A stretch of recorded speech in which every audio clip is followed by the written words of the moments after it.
नमस्कार, बहुत स्वागत है आप सभी का टोटल टीवी में और मैं हूं आपके साथ जया पाल। चलिए शुरुआत करेंगे खास कार्यक्रम की, जहां प्रधानमंत्री नरेंद्र मोदी करीब पौने 10 साल बाद पानीपत की धरती पर आएंगे और वो इस बार मशहूर शायर अल्ताफ हुसैन खाली की धरती पर महिलाओं के लिए आयोजित कार्यक्रम में शिरकत करेंगे। इस साथ ही वो इससे पहले 22 जनवरी 2015 को बेटी बचाओ और बेटी पढ़ाओ कार्यक्रम में शामिल हुए थे। अब महिलाओं के लिए पीएम मोदी अब तक कई योजनाएं शुरू कर चुके हैं, जहां महिलाओं के लिए शुरू की गई स्कीम का लाभ मिलने से महिलाओं में पीएम मोदी का एक खास क्रेज है और अब तक 10 साल बाद पीएम मोदी एक बार फिर से पानीपत से महिलाओं के लिए बीमा सखी योजना की शुरुआत करने जा रहे हैं। जहां बीजेपी के सदस्यता अभियान के बीच हरियाणा में पीएम मोदी के दौरे से बीजेपी भी काफी ज्यादा खुश और उत्साहित नजर आ रही। तो वही हरियाणा में लगातार तीसरी बार सरकार बनी है बीजेपी की और सरकार बनने से उत्साहित बीजेपी पीएम के पानीपत दौरे को लेकर तैयारियों में लगातार जुटे हैं और करीब 35,000 महिलाओं के बैठने की व्यवस्था भी की जा रही है। इसके साथ ही करीब 31 एकड़ में पार्किंग व्यवस्थाएं की गई। जिला प्रशासन से लेकर प्रदेश के आला अधिकारी तैयारी में लगे हुए हैं। बहरहाल जो ये क्रेज है वो साफ तौर से देखने को मिल रहा है, लेकिन अब सवाल ये उठता है कि इस योजना के अंतर्गत क्या कुछ खास रहने वाला है और जितना बेटी बचाओ बेटी पढ़ाओ को बढ़ावा मिला था, क्या इस योजना को भी उतना ही बढ़ावा मिलेगा? रिपोर्ट दिखाएंगे, लेकिन आपको सबसे पहले अपने खास मेहमानों का भी आपको परिचय करा देते हैं।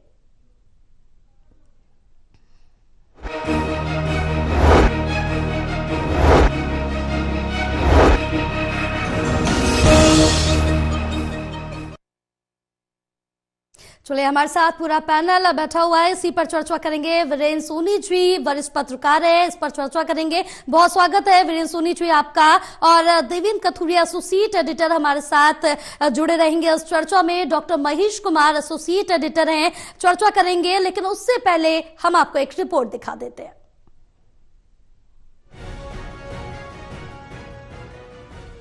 बीच का थोड़ा समय छोड़ दें तो बीजेपी और आज इसके सबसे बड़े शोमैन प्रधानमंत्री नरेंद्र मोदी का क्रेज एक बार फिर नजर आ रहा है। चूंकि आबादी और वोटर्स में महिलाएं करीब 45% हैं, इसलिए पार्टी खासकर पीएम ने महिलाओं पर पूरा फोकस रखा है, जिसका पार्टी को लगातार सियासी फायदा भी मिल रहा है।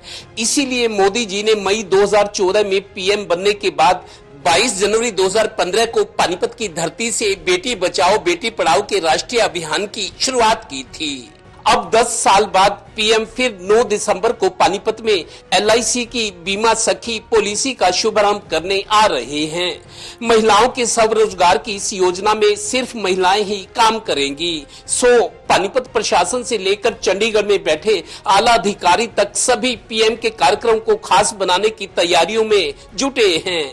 सोमवार शाम को सीएम नायब सैनी भी तैयारियों का जायजा लेने और निर्देश देने पानीपत के सेक्टर 13-17 के ग्राउंड में पहुंचे। आदरणीय नरेंद्र मोदी जी आए थे, उन्होंने आह्वान किया था बेटी बचाओ बेटी पढ़ाओ का। मुझे खुशी है 10 वर्षों के बाद आदरणीय नरेंद्र मोदी जी ने जो अभियान की शुरुआत इस पानीपत के ऐतिहासिक भूमि से की थी, लाखों बेटियों को जीवन दान मिला है, उनको नया जीवन मिला है। मैं इसके लिए आदरणीय प्रधानमंत्री जी का धन्यवाद करता हूं। हमारी डबल इंजन की सरकार ने मिलकर के उस कुरीति के प्रति कड़ाई से उसको समाप्त करने का काम किया है और अब भी आदरणीय प्रधानमंत्री जी महिलाओं के लिए एक ऐसी योजना जो पूरे देश के लिए यहाँ से लॉन्च करेंगे, बीमा सखी योजना को यहाँ से लॉन्च कर रहे हैं। गौरतलब है कि पानीपत के सेक्टर 13-17 से ही पीएम ने 2015 में बेटी बचाओ बेटी पढ़ाओ कार्यक्रम की शुरुआत की थी। अब उसी जगह के साथ बने कई एकड़ के ग्राउंड में पीएम बीमा सखी योजना का शुभारंभ करेंगे। इसी ग्राउंड में ही 3 साल पहले 9वें गुरु तेग बहादुर का 400 साला प्रकाश उत्सव मनाया गया था, जिसमें कई राज्यों से संगत यहां पहुंची थी। दरअसल 10 साल तक सीएम सिटी रहे करनाल से सटा पानीपत भी अब बीजेपी का मजबूत गढ़ बन गया है। एक तरफ यहां तीसरी बार बनी बीजेपी की सरकार के काम करने की रफ्तार के बीच पार्टी का चल रहा सदस्यता अभियान और उस पर प्रधानमंत्री की महिलाओं पर केंद्रित एक स्वरोजगार कार्यक्रम की शुरुआत, इस सब के कारण हरियाणा बीजेपी काफी उत्साहित नजर आ रही है। ये करनाल लोकसभा की 9 की 9 सीटें भारतीय जनता पार्टी जीत के आई, इसके लिए मैं तमाम संगठन का भी आभार प्रकट करता हूँ, सभी मतदाताओं का भी करता हूँ। और सरकार और संगठन मिलके हरियाणा को, जो लोकप्रिय मुख्यमंत्री नायब सिंह सैनी जी की सोच है कि 3 गुणा गति के साथ हरियाणा में नॉन स्टॉप हरियाणा विकास की तरफ बढ़े, उस पर हम काम करें। गौरतलब है कि 9 दिसंबर को पानीपत में होने वाले पीएम के कार्यक्रम में पूरे प्रदेश से करीब 35,000 महिलाओं को लाने के लिए 1,000 बसों का इंतजाम किया गया है। जितना अच्छा चुनाव प्रबंधन, उतनी ही अच्छी समारोह की तैयारियां, इसीलिए तो मोदी मोदी हो रही है। 10 साल बाद पानीपत आ रहे प्रधानमंत्री नरेंद्र मोदी के स्वागत की इस बार खास तैयारियां हैं। हालांकि अभी आज 25 नवंबर है, कार्यक्रम में 15 दिन का समय बचा है, लेकिन खुद मुख्यमंत्री नायब सिंह सैनी और डीजीपी शत्रुजीत कपूर आज इस कार्यक्रम स्थल का दौरा कर रहे हैं ताकि कोई कमी न रह जाए। सहयोगी श्रीनिवास और डिम्पी मल्होत्रा के साथ Devendra Kathoria, total news, Panipat bureau.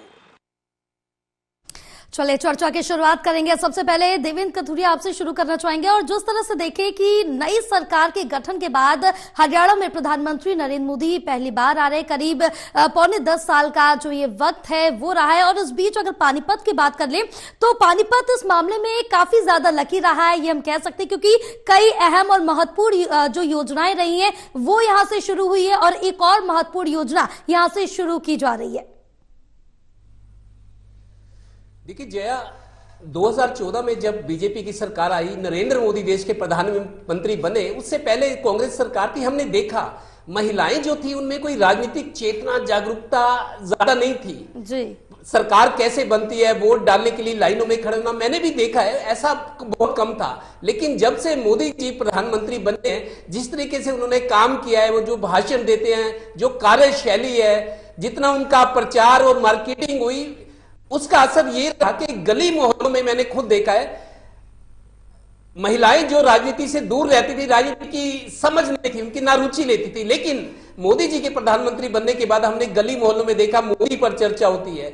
और ये इस चर्चा को बढ़ावा तब भी मिला जब वो टीवी पर देखती थी महिलाएं कि मोदी जी अपनी वृद्ध मां को मिलने किस तरीके से जाते थे, उनको व्हील चेयर पर बिठाकर उनको बगीचे में घुमाना, उनका ध्यान रखना, उनके पैर धोना, पैर छूना और पैर छूकर माथे पर लगाना, जो हमारे भारतीय संस्कार हैं। महिलाएं बहुत भावुक होती हैं जी, खासतौर पे परिवारों के मामले में, संबंधों के मामले में, औलाद के मामले में, परिवार के बारे में। जिस तरीके से प्रधानमंत्री को देखते हैं कि अपनी मां का कितना ध्यान रखते हैं, कितनी चिंता करते हैं, किस तरीके से उसके हाथ से निवाला खाते हैं, रोटी का आशीर्वाद लेते हैं, मतलब वो छाप छोड़ गया वो महिलाओं पर। और उसके अलावा जो सरकार ने, मोदी सरकार ने महिलाओं के सशक्तिकरण के लिए महिला थाने खुले, हरियाणा में सशक्तिकरण हुआ, आर्मी में, एयरफोर्स में महिलाओं को उनकी एक्सेप्टेंस मिली, उनको भर्ती होने लगी महिलाएं, एयरफोर्स तक की जहाज उड़ाने लगी, लड़ाकू विमान, ये सारी चीजें उस हिसाब से बदला है, महिलाओं का सशक्तिकरण हुआ है। और उनमें राजनीतिक जागरूकता लाने में मैं समझता हूं बीजेपी सरकार और मोदी का बहुत बड़ा हाथ है। यही वजह है कि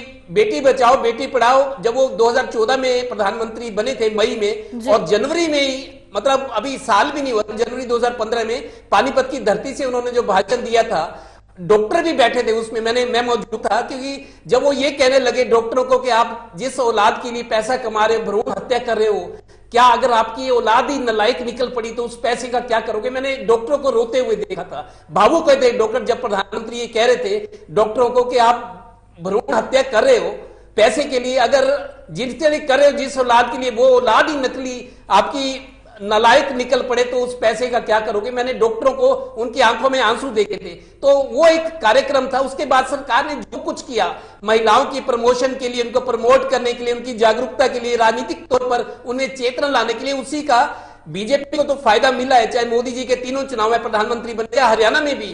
तो मैं ये समझता हूं बीजेपी के आने के बाद राजनीतिक जागरूकता, सक्रियता और आक्रामकता महिलाओं में बढ़ी है और उनकी राजनीति में भी हिस्सेदारी बनी और उसका श्रेय मोदी जी को और बीजेपी सरकार को जाता है। बिल्कुल महेश भी, लेकिन जिस तरह से देखें कि यहाँ पर इससे पहले जो शुरुआत की गई थी बेटी बचाओ बेटी पढ़ाओ, काफी बढ़ावा मिला था और कहीं ना कहीं जब इस योजना की शुरुआत की गई थी उस दौरान ये भी कहा गया था कि अगर बेटियों को नहीं बचाओगे, भ्रूण हत्या करोगे तो बहू कहां से लेके आओगे। और इस तरह से इसके बाद से लगातार देश भर में, दुनिया भर में बेटियों को हर क्षेत्र में आगे पहचान मिली है, काफी बढ़ावा मिला है, हर क्षेत्र में बेटियां पहुंची। और अब क्या कुछ लगता है जब इस योजना की शुरुआत की जाएगी, बीमा सखी योजना की, उसको कितना बढ़ावा मिलेगा और उसमें क्या कुछ खास रहने वाला है?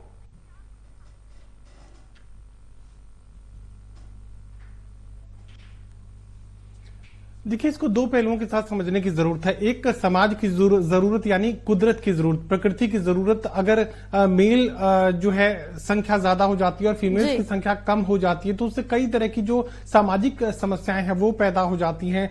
महिलाओं के प्रति, लड़कियों के प्रति जो अपराध है, यौन अपराध है, वो बढ़ जाते हैं और पारिवारिक जो संरचना है, जो सामाजिक संरचना है, वो खतरे में पड़ जाती है। तो एक तो समाज की और कुदरत की जरूरत है। कुदरत की जरूरत को कुदरत के हिसाब से बनाए रखने की यहाँ कोशिश सरकार की तरफ से की गई। दूसरी जो जरूरत है वो राजनीतिक जरूरत है। राजनीतिक जरूरत है वोट बैंक के लिहाज से। इस बार के अगर विधानसभा चुनाव को भी समझने की कोशिश की जाए तो 0.90 यानी 0.90% के करीब ही जो वोट शेयर का डिफरेंस है वो देखने को मिला था। भले ही भारतीय जनता पार्टी ने अपनी सरकार बना ली हो, भले ही स्पष्ट बहुमत की सरकार हरियाणा प्रदेश में भारतीय जनता पार्टी बनाने में कामयाब हुई हो, लेकिन अगर कांग्रेस पार्टी और भारतीय जनता पार्टी के वोट शेयर परसेंटेज को अगर कैलकुलेट करने की कोशिश की जाए तो 0.90% के करीब ही जो अंतर है वो देखने को मिला। और वो अंतर इतना था कि कांग्रेस पार्टी हाशिए पर चली गई, खात्मे की तरफ इस वक्त नजर आ रही है और भारतीय जनता पार्टी प्रचंड बहुमत के साथ हरियाणा प्रदेश में तीसरी बार सरकार चला रही है। लेकिन लोगों की स्वीकार्यता के स्तर को अगर समझने की कोशिश की जाए तो यहां पर बेहद मामूली अंतर हरियाणा प्रदेश में देखने को मिला है और यही खतरा था जो कि लोकसभा चुनाव में देखने को मिला था। अन्य फैक्टर भी थे, लेकिन ये स्वीकार्यता जो प्रधानमंत्री नरेंद्र मोदी और भारतीय जनता पार्टी की विचारधारा की थी, उस स्वीकार्यता को चुनौती मिलती हुई नजर आई थी। लोकसभा चुनाव के दौरान हमने देखा कि 5 सीट भारतीय जनता पार्टी ने गंवाई और विधानसभा चुनाव में भी भले ही सरकार बन गई हो, लेकिन भारतीय जनता पार्टी के रणनीतिकार ये समझ गए हैं कि भारतीय जनता पार्टी की जो विचारधारा है उसमें कमजोरी देखने को मिली है। उसी कमजोरी को दुरुस्त करने की रणनीतिक रूप से कोशिश आप इसे मान लीजिए। प्राकृतिक कोशिश मैंने जिक्र किया, दूसरी जो कोशिश है वो राजनीतिक कोशिश है, यानी करीब उतने ही लोग आपके खिलाफ खड़े हैं। उस खिलाफ परसेंटेज को, जो लोग भारतीय जनता पार्टी के खिलाफ इस वक्त सियासी भाषा में कहें तो अगेंस्ट खड़े हैं, उन लोगों को किस तरीके से अपने पाले में लाया जा सकता है। अब आपके सवाल पर मैं आ रहा हूं, यहां पर बीमा सखी का जिक्र आप कर रहे हैं। देखिए, इंश्योरेंस सेक्टर एक बहुत बड़ा सेक्टर भारत में है और जिसमें अब तक मेल डोमिनेंसी आप कह सकते हैं कि ज्यादातर पुरुष ही जो इंश्योरेंस सेक्टर में जो है अपनी आजीविका कमा रहे हैं। अब अगर किसी भी तरह की नई योजना सरकार लागू कर देती है और उसमें महिलाओं को जो है बीमा सखी बना देती है तो दरअसल बीमा सखी खुद कमाएंगी, यानी खुद जो है इंश्योरेंस पॉलिसीज करेंगी, जिसका फायदा आमदनी के रूप में सरकार को होगा और कमीशन के रूप में एक स्वावलंबन की जो भावना है वो महिलाओं में देखने को मिलेगी। यानी आत्मनिर्भर अगर महिलाएं बनेंगी तो फिर ये भारतीय जनता पार्टी के साथ कनेक्ट करने की बेहतर संभावना हो सकती है। वरना अगर आर्थिक रूप से महिलाएं पुरुषों पर निर्भर रहेंगी तो घर परिवार में जो घर के मुखिया है उनकी जो मर्जी है उसे मानना महिलाओं की मजबूरी हो जाता है। और इससे पहले भी मैं याद दिलाने की कोशिश करूंगा कि यहां ड्रोन सखी जो है बनाने की कोशिश की गई थी। बड़ी तादाद में एग्रीकल्चर सेक्टर में ड्रोन्स को लाने के लिए यहां पर महिलाओं को ट्रेनिंग दी गई थी ताकि महिलाएं आर्थिक रूप से स्वावलंबी बने। और ये वो सेक्टर है जो कि जातिगत कह सकते हैं कि चीजों से ऊपर है। वो जाट और गैर जाट और ब्राह्मण और दलित और इन तमाम चीजों से ऊपर उठकर महिलाओं को महिलाओं की तरीके से डील करने की कोशिश, उन्हें उसी तरीके से मान और सम्मान और आर्थिक स्वावलंबन देने की कोशिश भारतीय जनता पार्टी कर रही है ताकि ये जो महिलाएं हैं ये भारतीय जनता पार्टी की विचारधारा के साथ, सरकार के साथ कनेक्ट करें, जिससे आने वाले दिनों में भारतीय जनता पार्टी को जो चुनौती 2024 में भारतीय जनता पार्टी को लोकसभा और विधानसभा चुनाव में झेलनी पड़ी है, भले ही जीत मिली हो लेकिन चुनौती बहुत बड़ी मिली थी और इसी चुनौती को आगे के लिए खत्म करने की कोशिश यहाँ पर भारतीय जनता पार्टी इस वक्त करती नजर आ रही है। बिल्कुल, कहीं ना कहीं महिलाओं को साधते हुए जो बीजेपी सरकार है, पीएम मोदी है, आगे बढ़ते हुए नजर आ रहे हैं। बहरहाल महिलाओं को साधने की पुरजोर जो कोशिश है, कहीं ना कहीं सफलता जरूर अलग अलग राज्यों में दिला रही है। वीरेंद्र सोनी जी आपके पास आएंगे। वीरेंद्र जी, अगर इस पर दूसरी तरफ से नजर डाली जाए तो जिस तरह से देखें कि प्रधानमंत्री नरेंद्र मोदी करीब पौने 10 साल बाद पानीपत की धरती पर आ रहे हैं, एक बड़ी योजना की शुरुआत करने जा रहे हैं, क्या यहाँ पर यह भी कहा जा सकता है कि जो मैनिफेस्टो रहा है उसको अमली जामा पहनाने की कोशिश भी की जाएगी? बिल्कुल, देखिए भारतीय जनता पार्टी ने महिलाओं के प्रति जो उनको आर्थिक रूप से स्वावलंबन की ओर जो है रुख करने के लिए जो प्रयास किए हैं उसकी दिशा में एक और कदम है जी। और देखिए अब आगे चलकर जो है महिलाओं को 33% आरक्षण दिया जाना है। लोकसभा और विधानसभा में जो आरक्षण दिया जाना है 2029 की प्रक्रिया पूरी करनी है, तो उस दृष्टि से भारतीय जनता पार्टी महिलाओं का समर्थन हासिल करने के लिए इस तरह का प्रयास कर रही है। अब देखिए बीमा सखी के बारे में विस्तृत योजना का अभी रूपरेखा तो अभी आनी है। अभी भारतीय जीवन बीमा निगम इसके बारे में अधिकृत रूप से जानकारी देगा कि योजना कैसे होगी। देखिए कई बार जो है महिलाएं पहले भी एजेंट बनी हुई हैं, कोई जो पुरुष हैं जो उनके पति हैं या उनके जो परिवार के लोग हैं वो उनके नाम पर एजेंसी चलाते हैं, ये ऐसा पहले से ही अनुभव में आया है। लेकिन इस समय जो है बीमा सखी का रूप क्या होगा, किस तरह उनको आत्मनिर्भर बनाया जाएगा, इसकी रूपरेखा तो भी आएगी। लेकिन एक बात है कि भारतीय जनता पार्टी ने जो महिलाओं को 2100 रुपए देने का वायदा किया था, क्या ये योजना उससे अलग है या इसके साथ कोई योजना की कोई शुरुआत होगी, ये सब कुछ अभी तो स्पष्ट होगा। लेकिन एक बात स्पष्ट है कि भारतीय जनता पार्टी ने महिला शक्ति को उसके राजनीतिक महत्व को पहचानते हुए अपने ढंग से एक योजना की शुरुआत की है। अब देखिए अगले वर्ष के शुरू में दिल्ली में विधानसभा के चुनाव है और वर्ष के अंत में जो 2025 के अंत में बिहार में विधानसभा चुनाव है, तो ये चुनाव की प्रक्रिया तो चलती रहती है। लेकिन भारतीय जनता पार्टी महिलाओं का जन समर्थन हासिल करने के लिए अपने ढंग की योजनाएं बनाती रहती है। तो उसी ढंग से देखो पानीपत ही क्यों चुना, हालांकि प्रधानमंत्री दिल्ली में भी इस योजना की शुरुआत कर सकते थे। पानीपत से एक संदेश देने का प्रयास है, क्योंकि देखिए अब जब वो शपथ ग्रहण समारोह में पंचकुला में आए थे तो हरियाणा में पहली बार जनता से अपना संबोधन देंगे। और इस योजना के साथ ये एक बात है कि भारतीय जनता पार्टी अपनी जड़ें और मजबूत करेगी, महिलाओं में एक सकारात्मक संदेश जाएगा। तो भारतीय जनता पार्टी का महिलाओं में पहले से जो प्रभाव है वो विधानसभा चुनाव में चाहे महाराष्ट्र का हो चाहे दूसरे चुनाव में स्पष्ट दिखाई दिया है। तो भारतीय जनता पार्टी अपनी राजनीतिक शक्ति में और ज्यादा वृद्धि करेगी इस योजना के माध्यम से।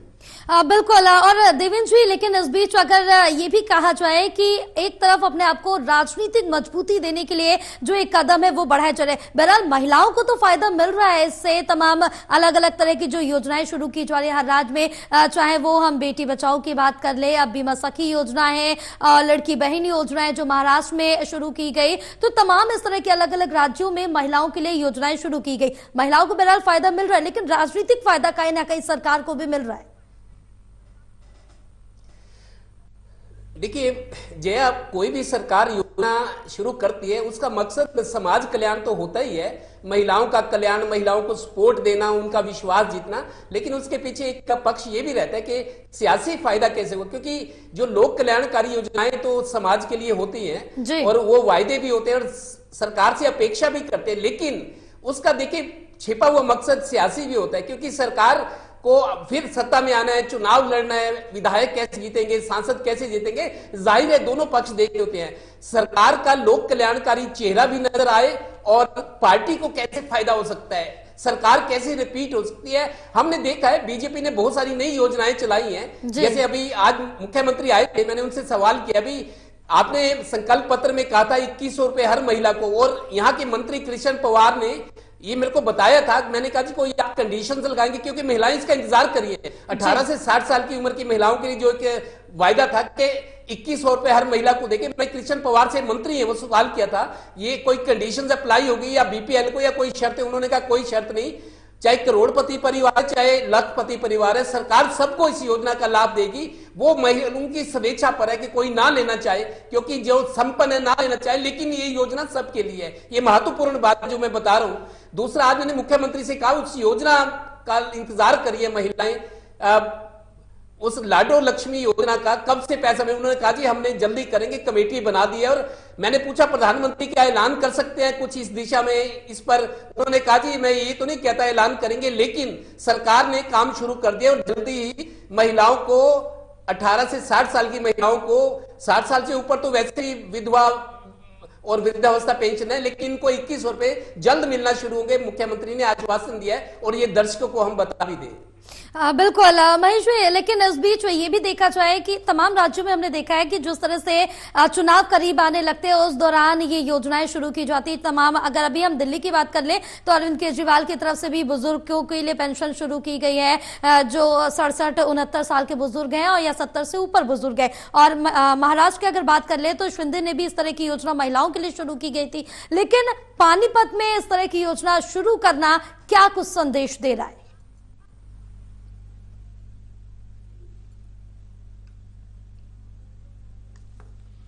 देखिए, दिल्ली के साथ लगता इलाका है तो ऐसे में यहाँ एनसीआर का इलाका ही पानीपत को माना जाता है। तो ऐसे में अगर दिल्ली में किसी भी तरह का फायदा चाहिए तो वो हरियाणा की धरती से वो आसानी से उसको मैनेज किया जा सकता है। लेकिन दूसरी सबसे बड़ी बात, जैसा कि मैं जिक्र कर रहा था कि हरियाणा की जड़ों को मजबूत करने की जरूरत है। और किसान आंदोलन के दौरान भारतीय जनता पार्टी और खासकर मोदी की रणनीतिकार बात समझ चुके हैं कि जो कह सकते हैं कि दिल्ली की सल्तनत को बचाए रखने के लिए, केंद्र में भारतीय जनता पार्टी को, सरकार को बचाए रखने के लिए भले ही 10 सीटें हरियाणा में लोकसभा की है, लेकिन जो क्षेत्रफल के लिहाज से जो 3 तरफ से दिल्ली को घेरे हुए है हरियाणा, उस लिहाज से बेहद महत्वपूर्ण हरियाणा प्रदेश में भारतीय जनता पार्टी की सरकार का बने रहना है। और तमाम जो रणनीतिकार थे वो हरियाणा प्रदेश के विधानसभा चुनाव को लेकर इसी वजह से चिंतित थे कि हर हाल में हरियाणा प्रदेश का भारतीय जनता पार्टी के खाते में आना जरूरी है, वरना काफी तरह की परेशानियां दिल्ली में झेलनी पड़ सकती हैं। तो ऐसे में यहां एक बेहद महत्वपूर्ण जो लक्ष्य है वो हरियाणा प्रदेश के लिए यहां पर देखने को मिल रहा है कि हरियाणा प्रदेश में, जैसा कि जिक्र मैंने डिटेल से